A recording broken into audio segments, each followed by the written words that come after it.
Hi, I'm Irene Tanzman, author of Abby and Arlene's Autism War. Usually I discuss topics related to adults with intellectual disabilities and/or autism. Today, however, I'd like to discuss special education advocacy and some learning strategies for parents of children with severe autism during the coronavirus pandemic. I am particularly concerned with young children just diagnosed and not receiving intervention because of the pandemic. Early learning and intervention is especially important for children with autism under the age of 5 or 6. Intervention at this critical time may affect their learning trajectory and functioning level later in life. I have a special guest on this video, speech therapist and special education advocate, Suzanne Flax. Suzanne is the mother of 2 adults on the spectrum, and she has successfully transitioned some of her speech therapy clients to an online therapy situation during this difficult time. Suzanne is a master's level speech language pathologist with over 30 years experience as an advocate and consultant for students with diverse special education needs of all ages. Welcome, Suzanne, and thank you for being with us. Thank you, Irene. It's really an honor to be on your YouTube channel and to be able to talk to you about some of my concerns, and also just to work with you. You're one of my role models. Well, thank you. I'm so glad that you're able to do this for us. Suzanne, do you believe that online speech therapy is a feasible possibility for children and adults with severe autism? If so, what would that look like? I don't think it's possible to do online learning for children and adults with severe autism, because you need a couple of skills to be able to be effective with online learning. One is to be able to sit. The other is to understand what the therapist is trying to teach you. And I think that these children and adults need the hands-on therapy that a therapist can provide. And parents are parents, they're not therapists. So what happens with online learning is the therapist is actually teaching the parent how to work with their child, which is great. That's something that is needed. But they're not actually doing the therapy that the child needs directly. So, but are there strategies that parents, who are, in the situation where their child is getting nothing and the child really should be getting something, and we're worried about the child's trajectory later on because we know that early intervention is so important. Is there something that we can do? Well, what I'm finding that a lot of early intervention programs and school systems are doing is they're training the parents online to be able to work with their children in their home. So, if the child wants something and the parent realizes that they're requesting something and they know what they're requesting, to ask them to point, or if they're on some sort of assistive technology device, to use the device to request the object. If their child knows how to use sign language, to really encourage them to use sign language in as many situations as possible. The problem with therapy in the home is parents usually have other children in the home that they're trying to manage. And also a lot of parents are working remotely. So they can only do as much as they can do, which is going to be far less than what a therapist can provide. What about a child who doesn't really request for anything, like a child who does self-stimming and that's it? Is there a way that parents can, promote communicative intent in a child like that during this time? They have to use the same strategies that are being used in school. And the problem, again, is a child who is at the level where they're primarily stimming, you have to break into that stimming and teach them how to request or very basic needs like hungry or thirsty, hungry or thirsty, using sign or whatever device that they're using in school. But to be able to break into the stimming, you need a consistent routine.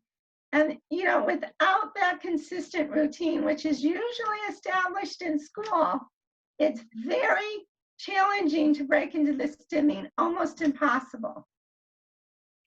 I want to switch to the topic of advocacy. How do you think the school systems are doing in terms of providing services during this difficult time? It depends on the school system. What originally happened was there was a federal guideline issued by the Department of Education that said that schools should try to keep regular ed students, provide them with some sort of worksheet or online learning, something to continue with schooling. But special ed was not part of that.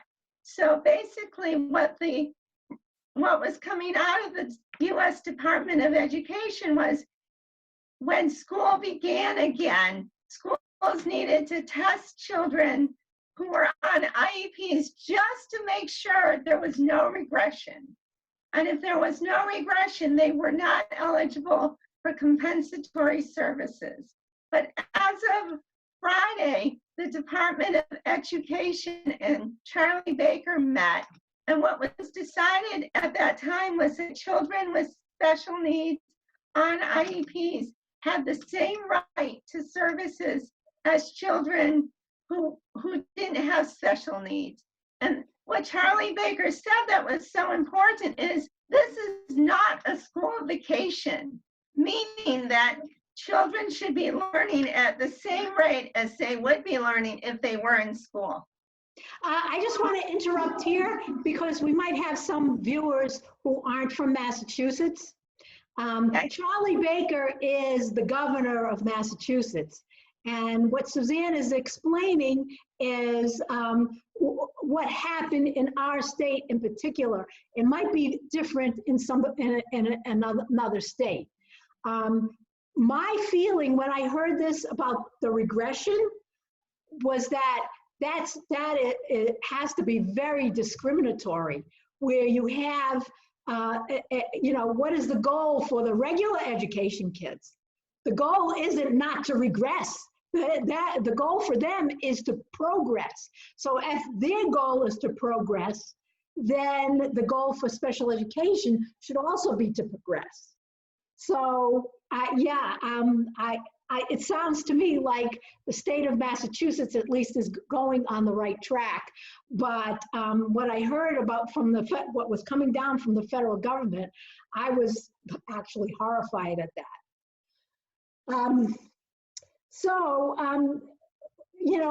What would your advice be for special education advocacy during the pandemic?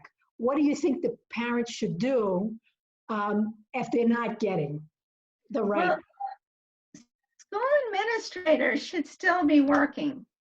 And a lot of parents that I'm working with are in constant contact with the school administrators. Now, again, I'm talking about Massachusetts. It's not the federal mandate yet, and hopefully that will change. But special educators need to come up with programs for every student that they're working with. And it needs to be some type of program that is going to work for them during this time. Another issue, so parents should absolutely be in contact with the school. And if they're not hearing from the therapist directly, then they need to go back to the person who's running the whole special ed team and say, I'm not getting anything from the therapist, therefore my child is regressing. And hopefully this is the magic week in Massachusetts where therapists will start working again. But what's been going on is it's been very patchwork. Like Watertown has been working with their special ed kids, and the parents have needed to intervene very little because the town was so on top of it. My advice would be to be in touch with the team liaison and say, you know, what's going on? When are my therapists going to start contacting me this week? I don't know if this is one of the questions you were going to ask me, Irene, but I also want to talk about another concern that's come up a lot is there's a lot of IEP meetings that are scheduled for the spring. That's a tradition. It's usually called IEP season, and most of the schools have canceled them. And as of Friday, in Massachusetts, they can't do that.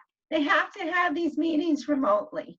And if your school system is saying, well, no, we don't have to have these meetings because school isn't in session, then, you know, you can contact the Federation for Children with Special Needs. If you're working with an advocate, contact them, you know, to contact the school. But these meetings should be happening. Well, thank you for that. I think that's a very important point.